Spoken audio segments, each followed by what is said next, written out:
With prices for used cars soaring right now because of demand, it can be harder than usual to get a good deal. So, arm yourself with as much info as you can because you're going to overpay either way until next year, but, at least you'll have a fighting chance of keeping that car longer.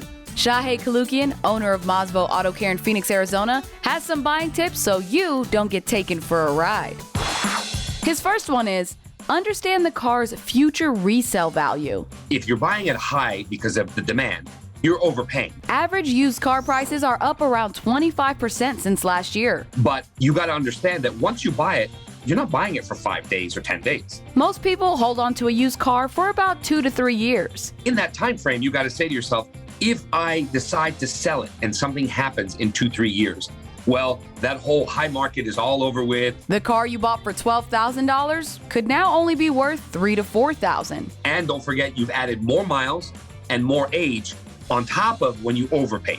So you've got to make sure that you understand and audit the value that you're buying.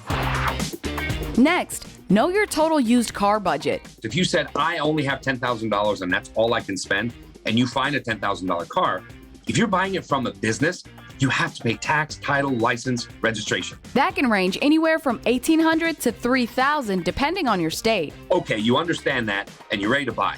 Did you call your insurance and ask them, what's that going to cost me?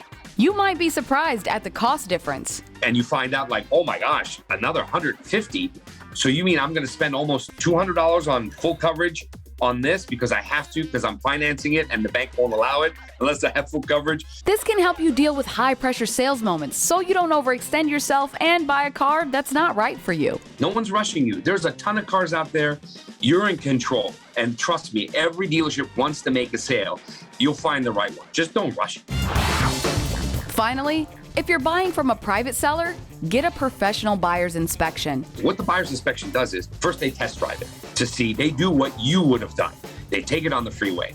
They do U-turns. They do emergency stops. They go over speed bumps to listen for creaks and see how the shocks bounce and so on. They also run a complete diagnostic checking the onboard computers. They scan it with the proper scanner and they look to see if it's been reset and if there's any pending codes. These codes can tell them if there are any problems that need repair so they can give you a total cost that you can use to try and get a price reduction. Key is you don't just find any auto repair shop. You got to find a trusted facility. One that you've built a relationship with so you know you won't be taken advantage of. That is your leverage for negotiation. Rolling smoothly in your ride with used car buying tips is at the top of the list.